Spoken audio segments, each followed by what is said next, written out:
Rolling.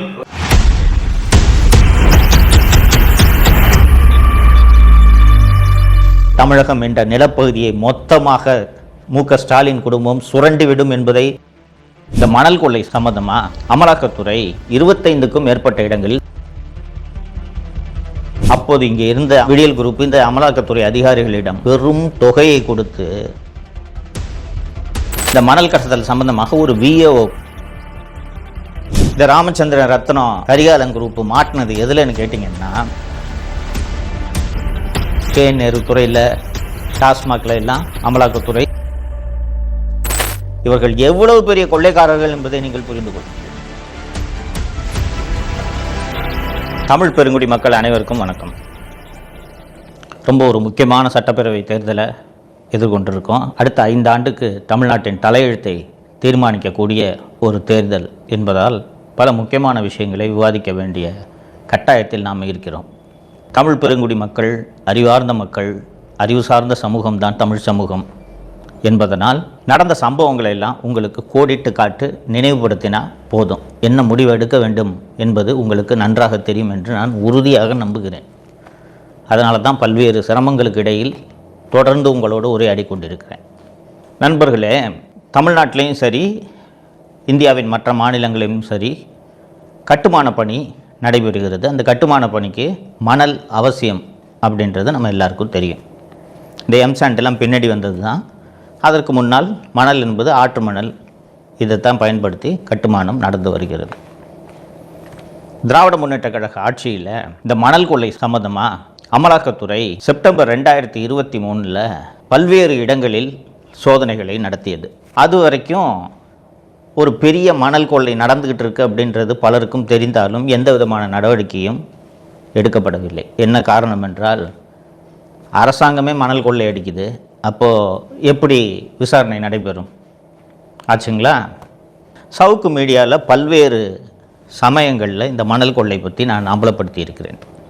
தமிழகத்தில் நீர்வளத்துறை தான் இந்த மணல் விற்பனைக்கு பொறுப்பான ஒரு துறை. பல்வேறு செக்ஸ் அண்ட் பேலன்சஸ் இந்த மணல் கொள்ளை நடைபெற்று விடக்கூடாது அப்படின்றதுக்காக பல்வேறு செக்ஸ் அண்ட் பேலன்சஸ் இருக்குது. பெண்ணாறு இருக்குது, காவேரி ஆறு இருக்குது.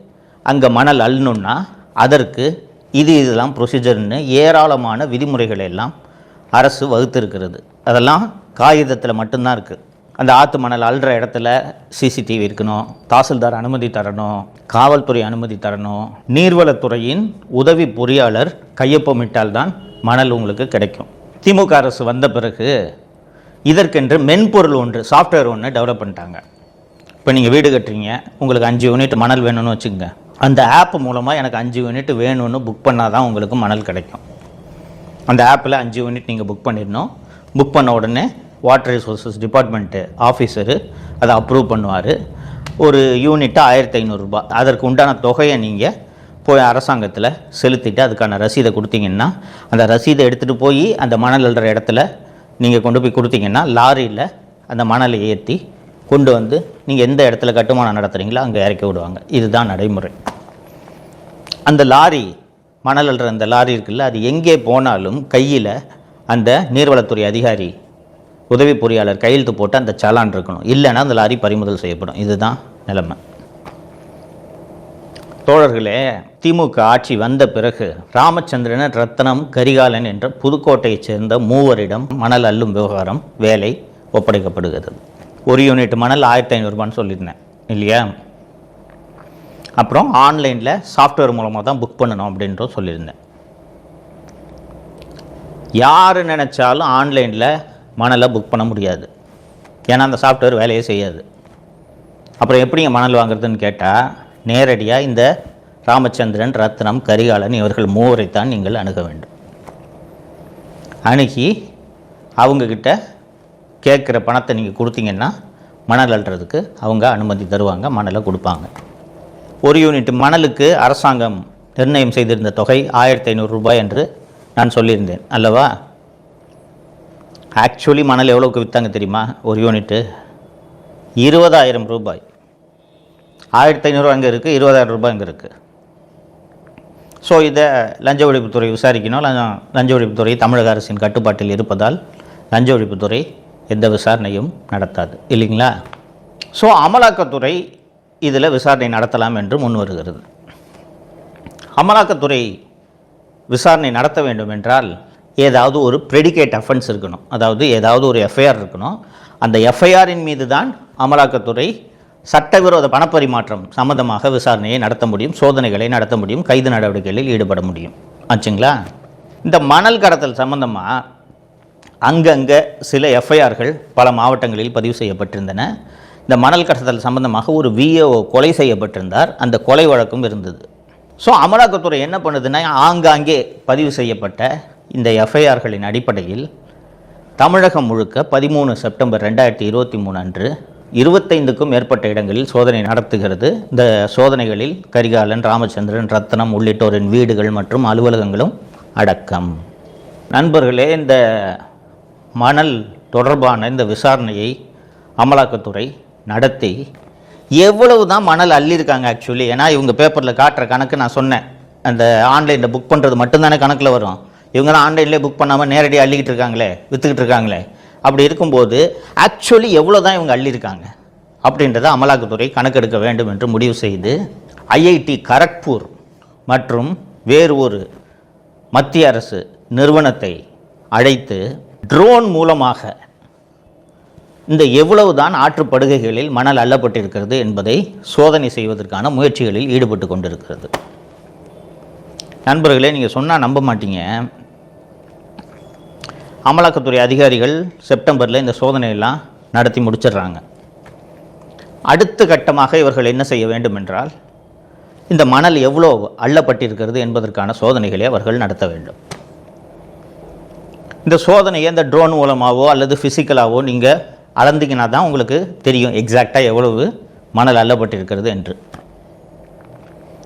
நண்பர்களே, இந்த குரூப்பு, விடியல் குரூப்பு, திமுக குரூப்பு அப்போது இங்கே இருந்த அமலாக்கத்துறை அதிகாரிகளிடம் பெரும் தொகையை கொடுத்து எவ்வளவு மணல் அள்ளியிருக்காங்கன்ற சோதனையை நடத்தாமல் தாமதப்படுத்தியது.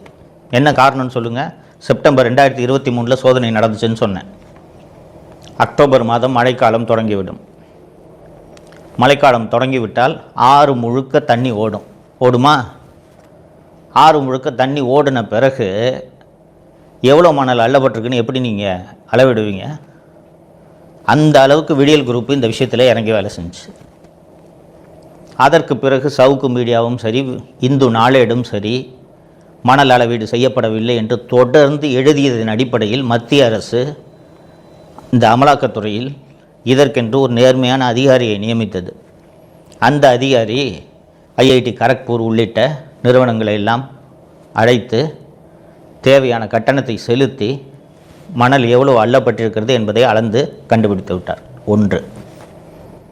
இன்னொன்று, நீங்கள் எவ்வளவு தான் மணல் அள்ளினாலும் சாஃப்ட்வேரில் கணக்கு வரலனாலும் ஒவ்வொரு மணல் லாரியும் டோல்கேட் வழியாக தானே போகும்.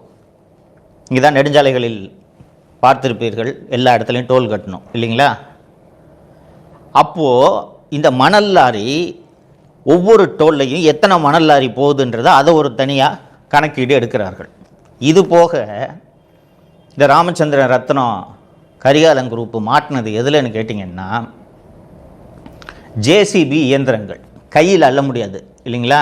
மணலில் மண்வெட்டியிலெல்லாம் அள்ளி போட்டு லாரியில் ஏற்ற முடியாது. ஸோ மிகப்பெரிய ஜேசிபி, எர்த் மூவர் எந்திரங்களை இவர்கள் வாங்குகிறார்கள். கோபெல்கோ கன்ஸ்ட்ரக்ஷன் மற்றும் ஜேசிபி இந்தியா லிமிடெட் ஆகிய 2 நிறுவனங்கள், பன்னாட்டு நிறுவனங்கள். அந்த 2 நிறுவனங்கள் தான் இந்த ஜேசிபி இயந்திரங்கள், மணல் அள்ளும் இயந்திரங்கள், இந்த எர்த் மூவர்ஸ் இருக்கும்ல, இந்த இயந்திரங்கள் தயாரிப்பதில் அந்த நிறுவனங்கள் பிரசித்தி பெற்றவை. 2 ஆண்டுகளில் திமுக ஆட்சி வந்த பிறகு 273 மணல் அள்ளும் இயந்திரங்களை, இந்த ஜேசிபி இயந்திரங்களை இந்த ராமச்சந்திரன் குரூப்பு வாங்கியிருக்கு. இந்த இயந்திரங்கள் எப்படிப்பட்ட இயந்திரங்கள் என்று கேட்டீர்கள் என்றால், நவீனமான இயந்திரங்கள். சரிங்களா? இப்போது சமீபத்தில் இந்த புதிதாக வரக்கூடிய வாகனங்கள், கார்கள், இதெல்லாம் நீங்கள் பார்த்தீங்கன்னா தெரியும், எல்லாமே டிஜிட்டைஸ் பண்ணிட்டாங்க. அந்த காரை போய் நீங்கள் சர்வீஸ் சென்டரில் கொடுத்தீங்கனாலே டக்குன்னு அதை கம்ப்யூட்டரோடு இணைத்து இந்த கார் எத்தனை கிலோமீட்டர் ஓடி இருக்குது, எத்தனை வாட்டி ரிப்பேர் ஆகிருக்கு, எத்தனை வாட்டி சர்வீஸ் பண்ணியிருக்கீங்க, இது எல்லா டீட்டெயிலும் அதில் வந்துடும் இல்லைங்களா? இதே போல் இந்த கோபெல்கோ மற்றும் ஜேசிபி இயந்திரங்களில் எப்படிப்பட்ட நவீனமான இயந்திரங்கள் என்றால், இந்த பெரிய பக்கெட்டை வச்சு மண் அள்ளுது இல்லைங்களா, எத்தனை பக்கெட் அள்ளியிருக்கு, எவ்வளவு வெயிட் அள்ளியிருக்கு, எவ்வளவு நேரம் அந்த வாகனம் வேலை செய்திருக்கிறது, எவ்வளவு டீசல் போடப்பட்டிருக்கிறது, எவ்வளவு வெயிட்டை மண் அள்ளுறதுக்கு தான் அதை யூஸ் பண்ணியிருப்பாங்க, எவ்வளவு வெயிட்டை அதை அள்ளியிருக்கு என்ற இந்த டேட்டாவை கோபெல்கோ மற்றும் ஜேசிபி ஆகிய 2 நிறுவனங்களிடமிருந்தும் அமலாக்கத்துறை வாங்கிவிட்டது. இதெல்லாம் வாங்கி அமலாக்கத்துறை ஒரு கணக்கு போட்டு மொத்தம் எவ்வளோ ரூபாய்க்கு மணல் அள்ளப்பட்டிருக்கிறது என்று ஒரு கணக்குக்கு வருகிறது. அமலாக்கத்துறையின் அளவீட்டின்படி 23 சர்ச் நடந்திருக்குன்னா 21லேருந்து 23 வரைக்கும் 2 ஆண்டுகளில் 4734 கோடி ரூபாய்க்கு மணல் அள்ளப்பட்டிருக்கிறது. தமிழ்நாடு அரசின் நீர்வளத்துறையின் கணக்குப்படி அவர்கள் ஒரு கணக்கு வச்சுருப்பாங்க. இந்த ஆப் மூலமாக மணல் விற்றதுக்கு எவ்வளவு மணல் விற்கப்பட்டிருக்கிறது தெரியுமா? 36.45 கோடி ரூபாய்க்கு தான் மணல் அள்ளப்பட்டிருப்பதாக நீர்வளத்துறையிடம் கணக்கு எழுதப்பட்டிருக்கிறது. 4734 கோடி ரூபாய் எங்கே இருக்குது? 36.45 கோடி எங்கே இருக்குது? யோசிச்சு பாருங்கள்.